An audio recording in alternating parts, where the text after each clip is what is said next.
Divided from Russia by the River Pruth lies Romania, whose sudden break Nazis provides one of the war's greatest sensations. Pictures just received from Russia show the events which led to the dramatic announcement that King Michael had made an 11th-hour peace with the Allies. Bridges had been blown up by the Germans in their headlong flight from Bessarabia. But the Red Army hadn't chased the enemy all the way from the Volga just to stop at the Pruth. Soviet engineers soon had tanks and support across, with fast-working infantry in close support.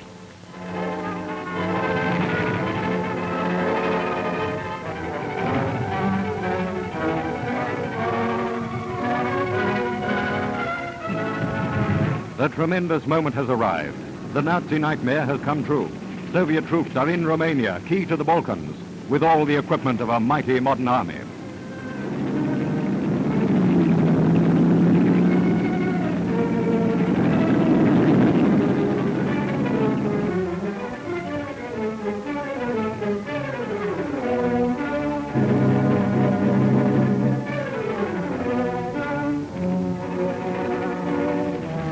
Pressing on, the Red Army swiftly overtakes those Germans who have not run quickly enough. Soon, the first prisoners to be captured on Romanian soil are being taken eastwards and out of the war.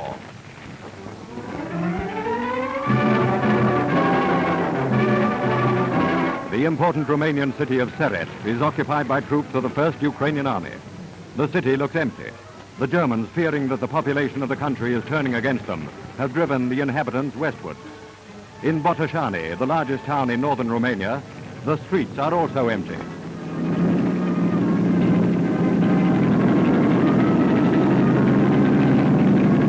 Gradually, the inhabitants return to learn that Goebbels has lied to them and that the Russians have no designs on their soil or their homes. And so, as the Red Army marches on in the east and the other allies in the west, Romania decides she has played the German game long enough. As the master race goes down for the count, another disillusioned satellite deserts to the winning side.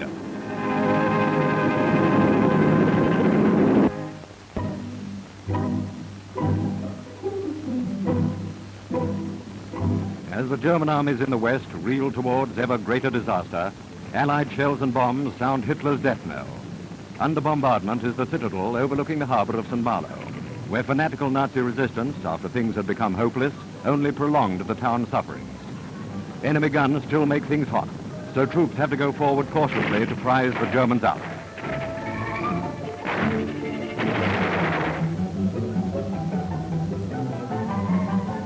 Completely cut off and blasted relentlessly day and night, the citadel gives in, and its garrison goes to join the thousands of other prisoners taken in Brittany. The man who, from his underground shelter, well stocked with bad brandy, ordered his garrison to continue its futile resistance, is Colonel von Auloch, known as the Madman of St. Malo. He vowed that he would never surrender. Then he heard that his grateful Führer had awarded him the oak leaves to the Iron Cross, and he knew by this that his number was up. We will fight to the last drop of blood, he had declared. But judging by the behavior of his orderly, they had fought to the last drop of something else.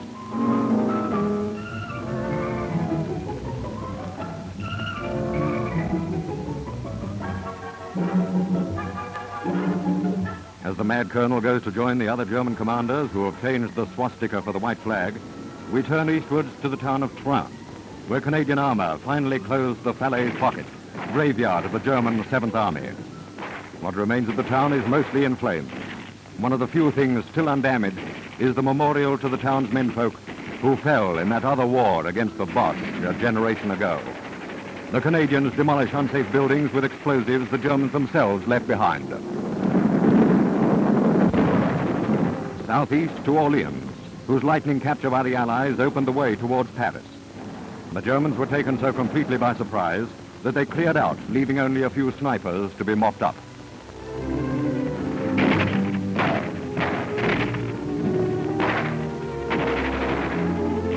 As the Allied armies surge across France, men of the Maquis hear the call to arms. Hidden weapons are brought out of the secret hiding places where they have been kept in readiness for an important job, the job of killing Germans.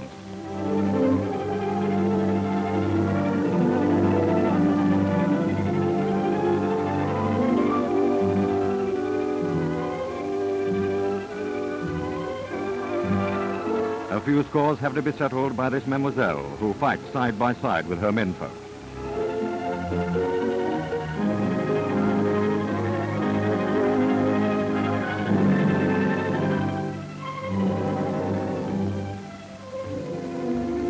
The famous Cathedral of Chartres looks down upon citizens who, after 4 long years, can breathe freely again. The speed of the Allied advance reached a new level when the liberating armies swept through the ancient city. Paris is only 44 miles away, and the Germans have been able to do nothing to stem our advance beyond leaving a few suicide squads to be mopped up.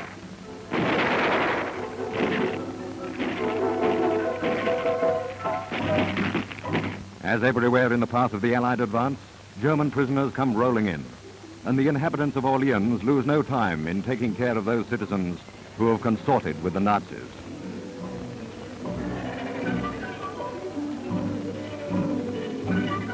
Women who have associated with their country's oppressors have had their heads shaved. An angry crowd gathers at the railings of the Prefecture of Police to jeer at the prisoners herded there. A few days before, the town of Le Mans was in the front line. Now it can hardly hear the distant sounds of war. The cinema Pathé is again showing the truth to the townsfolk. The shops are open once more, and the people of Le Mans have settled down to an almost normal existence.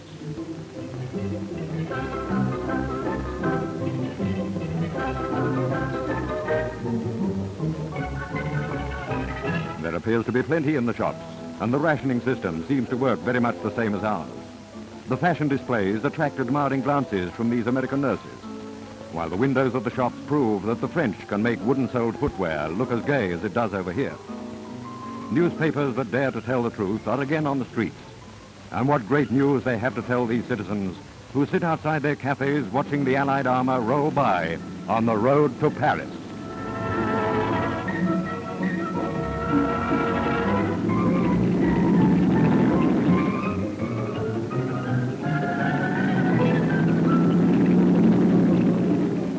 French flags from London rooftops. First electrifying news that Paris is about to fall numbs everyone by the speed of its sudden announcement. Though a big question mark hangs over Paris, the victory bells of St. Paul's Cathedral chime out. The eagerly awaited news of Paris's liberation is in everyone's mind. Cautiously awaiting developments, undemonstrative Londoners reserve their energy for final victory.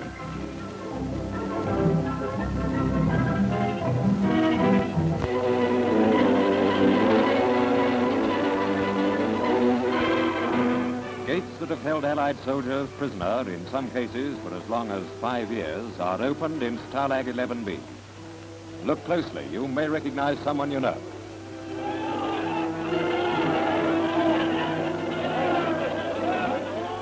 "5 years, and now it's over. British desert rats of the 7th Armored Division cut through to Fallingbostel in Westphalia to open the doors of this Stalag. A touching goodbye to Hitler, and out of the boudoir cage to freedom.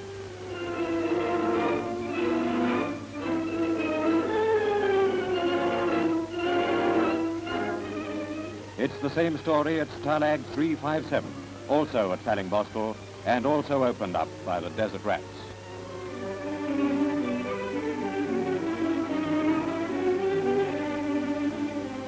The Germans have now decided to leave all Allied prisoners behind in camps in the path of the advancing armies.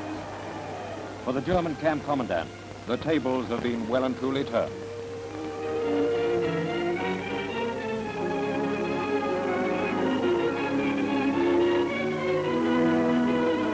At Offlag 79 in Brunswick, biggest camp in Germany for officer prisoners, 2,200 British and Empire officers were freed by the 30th Division of General Simpson's American Ninth Army.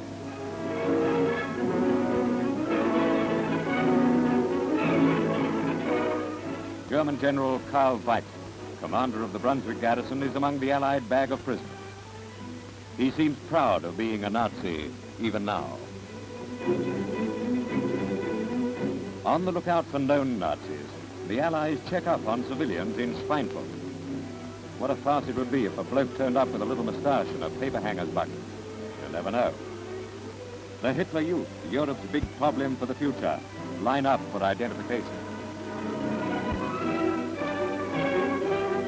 Besides a good catch of prisoners, Schweinfurt yielded up yet another prize. This much-bombed town was the center of Germany's ball-bearing industry. Vital components for aircraft, submarines, tanks, and everything on wheels.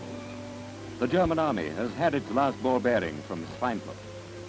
Buried treasure, another haul, more precious if not more useful, was found hidden in a salt mine at Mertens. 100 tons of Germany's gold reserve were discovered here, a veritable King Solomon's mines. Also found were priceless art treasures, stolen by the Germans from galleries such as the Paris Louvre.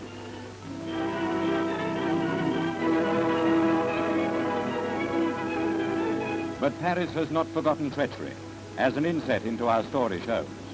Press pictures in back issues of a French paper show French traitors in Nazi uniform. The camera indicts the Vichy collaborators Lafont and Bonny, and shows Allied prisoners being ill-treated at their orders by men and women hired by the French Gestapo chiefs to demonstrate against Allied servicemen for propaganda purposes. In the background, Nazi rank and filers enjoy the spectacle.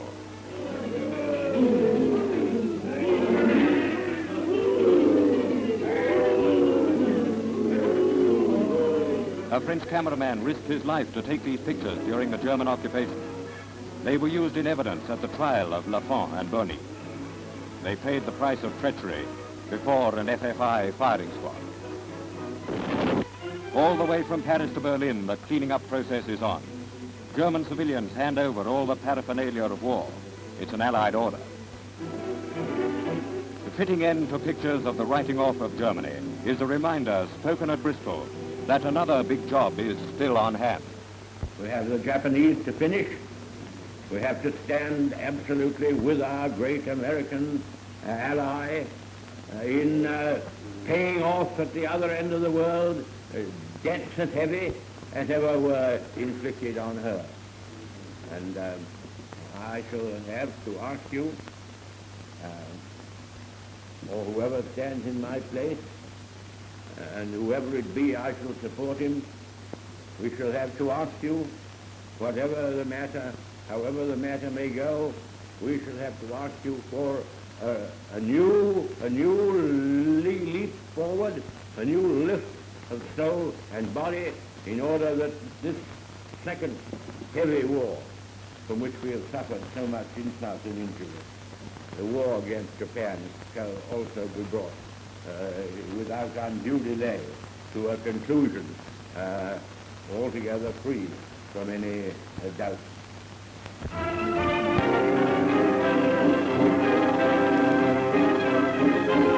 General James Doolittle, General Anderson, and other high-ranking American officers responsible for the 8th Air Force's heaviest day raid on Berlin meet for the briefing conference. Sir, the 4 o'clock weather briefing indicated that there would be visual conditions in the Berlin-Magdeburg area. This was later confirmed by the 10 o'clock conference. Consequently, it was decided to place 2 targets in line for attack today. In Berlin, the aiming points were the center and the heart of the city, an area bounded by the Lindenstrasse, the Unter der Linden, and the Wilhelmstrasse. In this area are the main governmental offices, the heads of the transportation sections, and the heads of the military organizations now believed to be directing the fighting on the Eastern Front.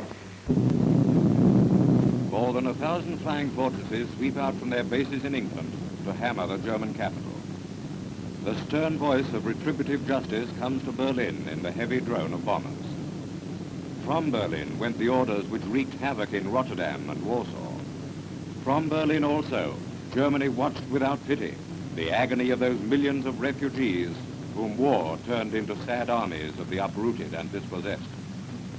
Today, the wheel has turned full circle. Berliners are undergoing the ordeal to which they unprotestingly committed the great cities of Europe.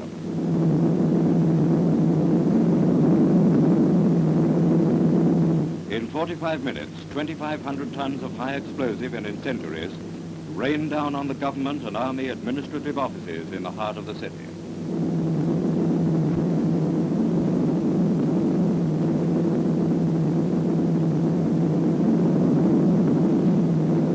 As succeeding waves of bombers strike home, aerial cameras installed in the underside of the flying fortresses record a sequence of devastation.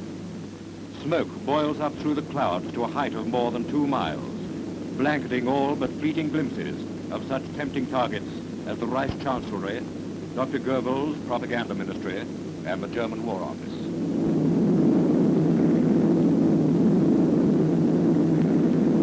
Latecomers among the attacking planes come in like the stragglers of a great migration of birds. They had to use electronic eye instruments to locate their targets. Anti-aircraft fire was intense at times, but the Luftwaffe was conspicuous by its absence. In this operation, the Americans lost 19 bombers and 5 fighters. As they head for home, they leave behind them a reminder to Germans that war doesn't pay. Berlin, they say, is now a city of dreadful night. As an American airman said after this trip, when Stalin's boys get to Berlin, they'd better bring a fire department because the place is really burning now.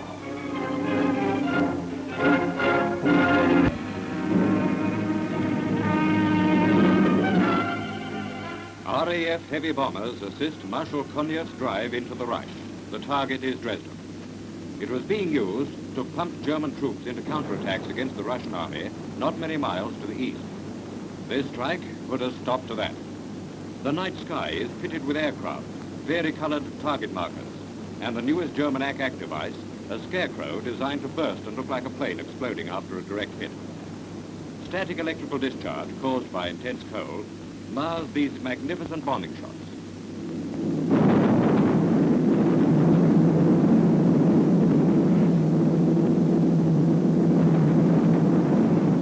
The day after the RAF strike at Dresden, B-17 bombers of the 8th United States Air Force gave the city a repeat performance.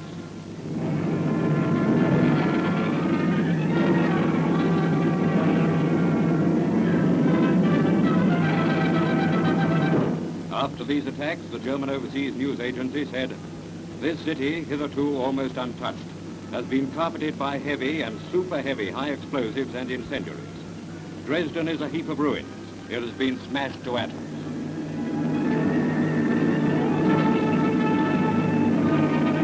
Before these attacks, Dresden was planned as a substitute capital in place of Berlin.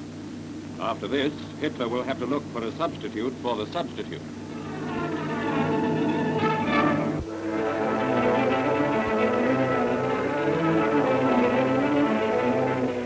The British and Canadian attack in the West goes on through the flood and the mines, the machine guns and the concrete towards the Rhine.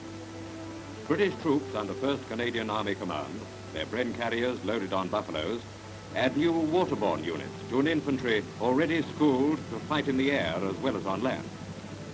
German-made floods and devastation add to the difficulties of the advance.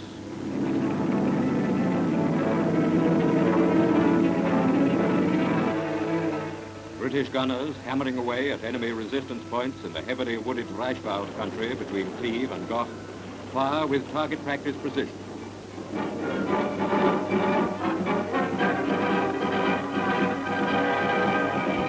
The long, straggling lines of prisoners are fast becoming the most familiar scene of this stage of the war. 3,000 Germans were the total catch in this operation. The small number of British guards underlines the extent of the enemy's beating. Inside Cleve, once a bastion of the Siegfried Line, the last stage of mopping up goes on.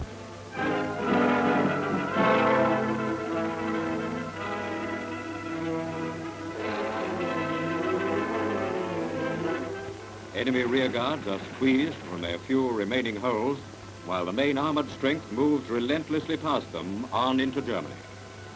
There is almost a hush of expectancy about these pictures, curtain raisers to the final drive by Field Marshal Montgomery's 21st Army Group to give the German army its knockout blow in Western Europe.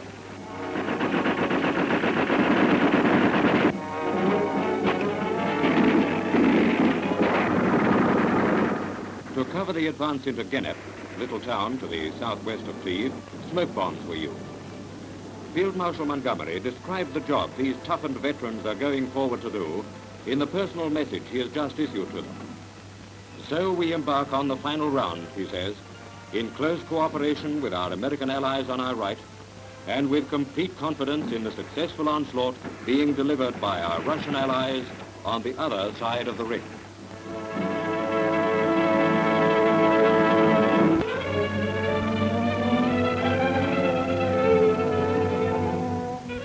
few hundred miles from the North Pole, American Coast Guards lower depth charges into the pack ice and blast a channel to secret German bases established off the Greenland coast.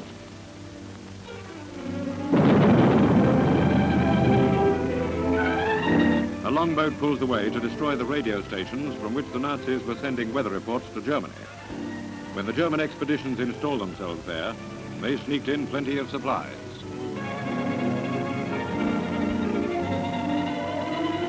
Back to the U.S. cutter comes a load of 60 prisoners. They had scuttled their 3 ships before surrendering. No more weather reports for the Nazis. A new center of low depression has set in.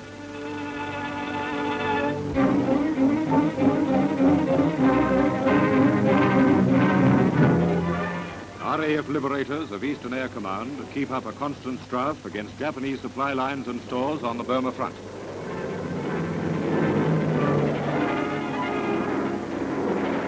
On the air road to Mandalay, new kinds of flying fishes play. And any thunder that disturbs the local inhabitants is not the dawn coming up, but bombs going down on Japs.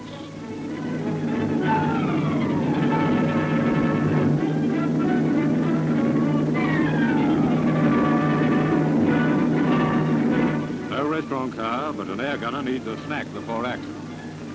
This attack is heading for the Pinmana Railway Yards, Jap clearing center on the Rangoon-Mandalay Railway.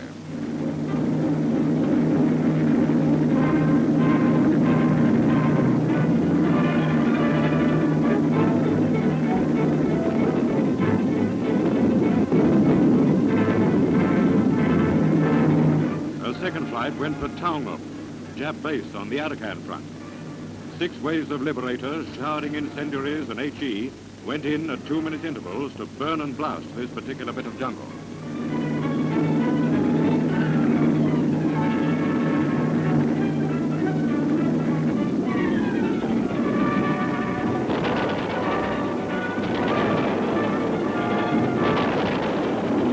Kennedy Peak in the Chin country, next Jap stronghold after Fidium, falls to a determined assault by 14th Army men.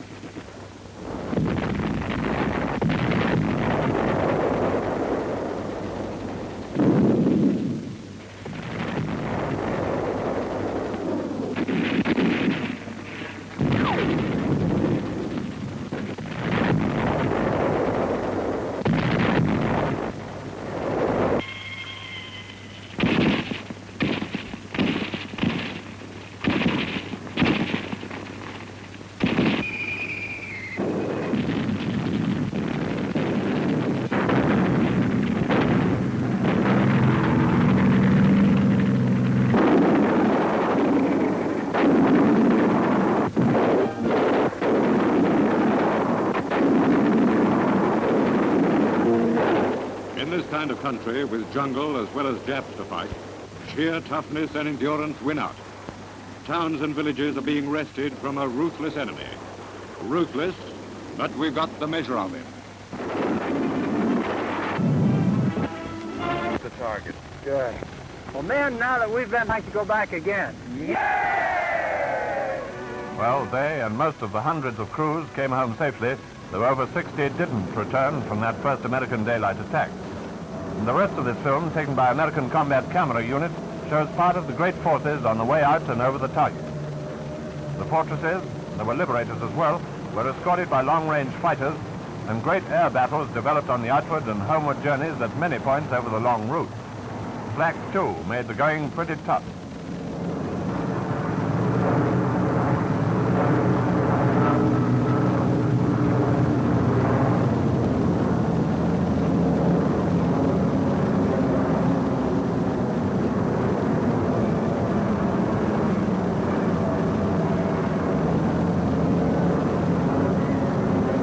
Undoubtedly, the toughest time was had by Berlin.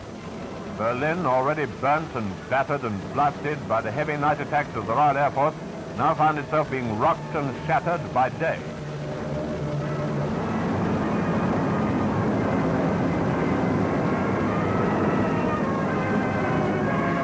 Still photographs taken over the capital of the Reich tell their own story. It's a story that must have spread through the length and breadth of Germany. The first film of the Americans over Berlin. And since then they've been again, and no doubt they'll go again and again not forgetting the RAF, until, as an effective industrial and administrative center, Berlin is no more.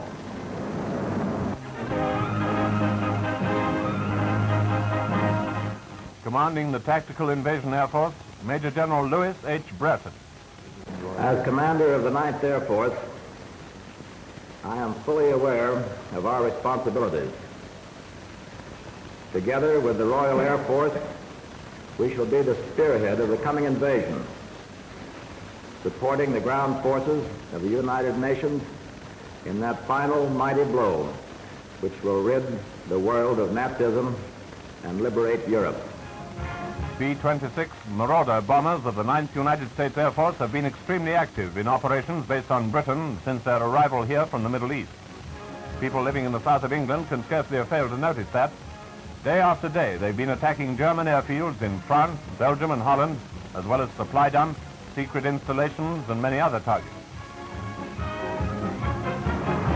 This story, the story of a typical Marauder attack, was shot by members of a combat camera unit. And here we go.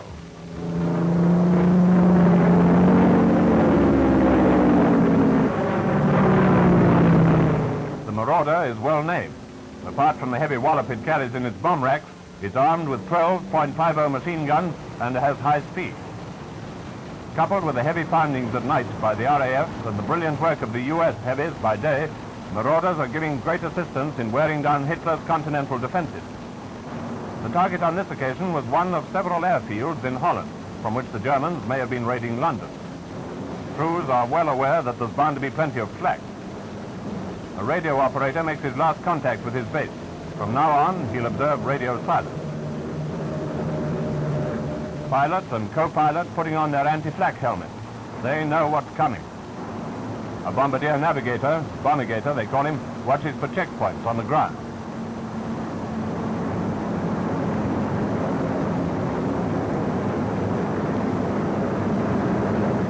And then, as the Marauders cross the enemy-held coastline, they meet the flak.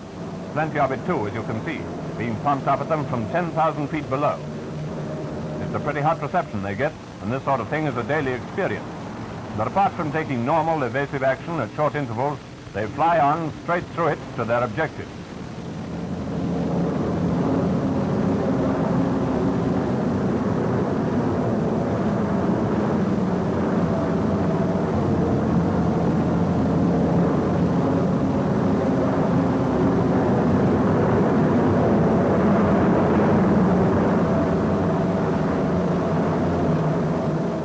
Clouds are interfering with visibility, but later the bombardier gets a clear view of his target.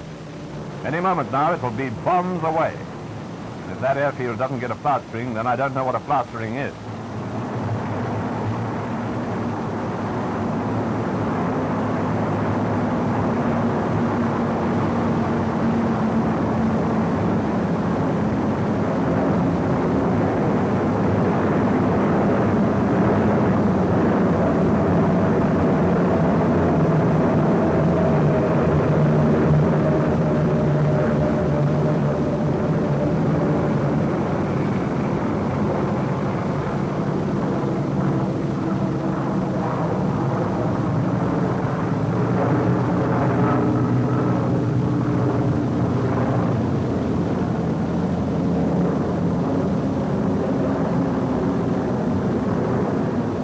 The airfield is at Venlo, only a few miles from the German frontier. Bombs on their way to hangars, bomb dumps, dispersal areas, barracks and runways.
heavy beating up, and there wasn't much the Luftwaffe could do to stop it, though a few enemy planes did attempt to take off during the attack.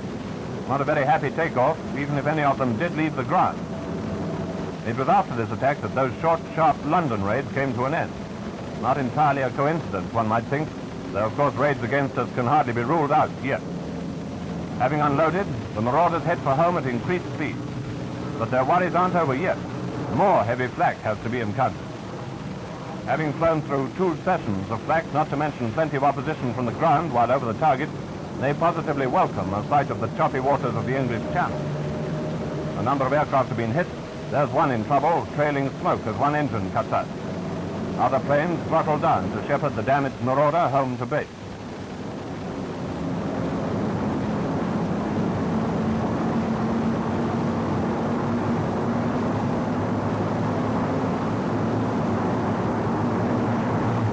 Presently, British fighters, Typhoons, join in the job of escort.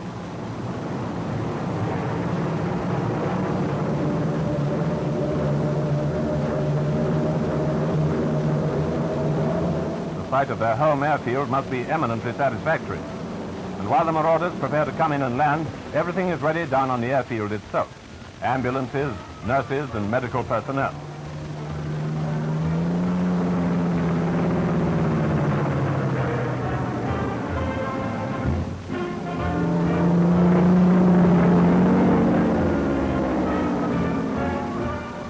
Here comes trouble. See the flares?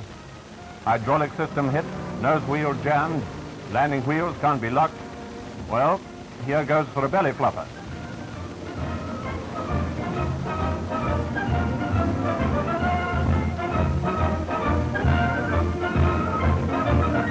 In the circumstances, a perfect landing, made incidentally by the youngest pilot of them all, aged 19. Well, that's the story of just one Marauder attack. But it's something that's happening pretty well every day.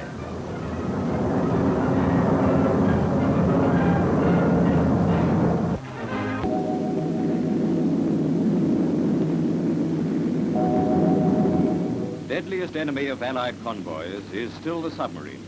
In the relentless pursuit of the U-boats, many devices are employed.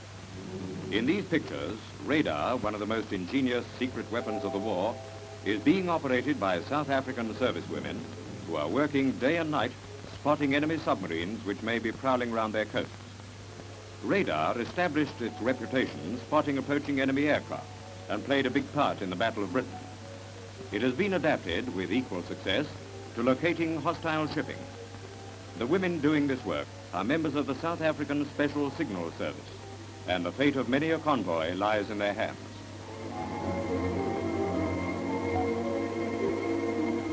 When they locate the presence of an unknown vessel, it's reported to another department known as the filter room. Here the positions of the convoy and the hostile craft are plotted.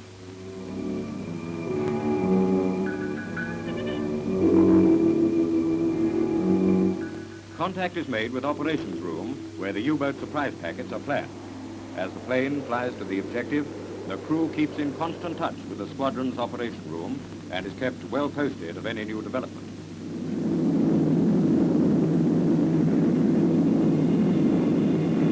Meanwhile, the radar girl keeps a close watch on the submarine. As each report comes through to the filter room, the operators there plot the course of the U-boat and the aircraft which is on its way to the attack. Radar's job, cleverly and effectively performed, is almost over. The Air Force takes the stage for the final kill. The information has been full and accurate, and the aircraft gets right over the target to unleash its deadly depth charges.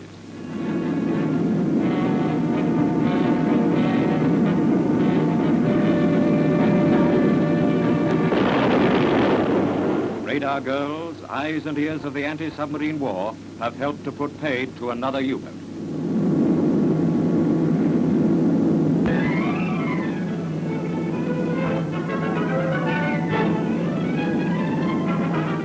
The RAF keep up their saturation bombing on Germany, using every type of aircraft at their disposal.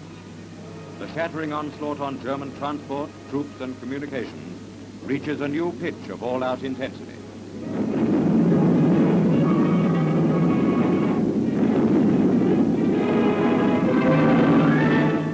Rocket-firing typhoons pinpoint their attacks on carefully chosen ground targets. No enemy hideout can escape the rock boom. Behind the graceful sweep of the peel-off lies a concentrated destructive power, rooting out strong points, road and rail lines, and the vital supply centers upon which the enemy depends for petrol, food, and ammunition. Synchronized with these British sweeps over enemy-held territory, the United States 8th Air Force went for similar targets in the same day's operations.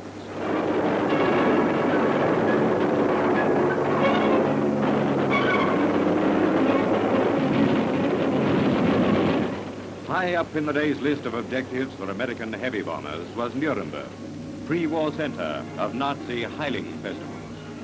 Here the main targets were factories making German Panther tanks and also the Siemens Precision Instrument Works. Both are vital cogs in Germany's war machine. Both were heavily damaged in these raids. Town after town learns what Allied air superiority means. To list them reads like the cover of a pre-war tourist guide.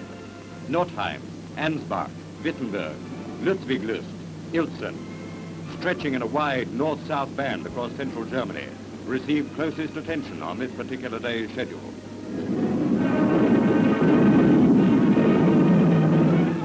Below here is Wittenberg, or it was there yesterday.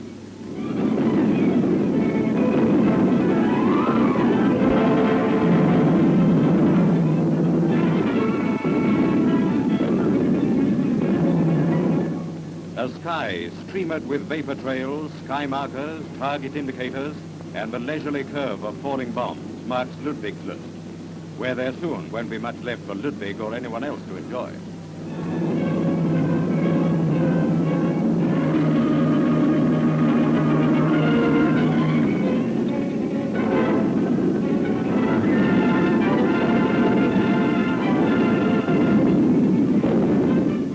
Immense is this aerial bombardment of Germany, so titanic its weight and range, that it's hard for the mind to grasp it. Operations of this magnitude are no longer merely raids. They're full-scale battles in which the equivalent of 2 or 3 infantry divisions deploy in the enemy's sky.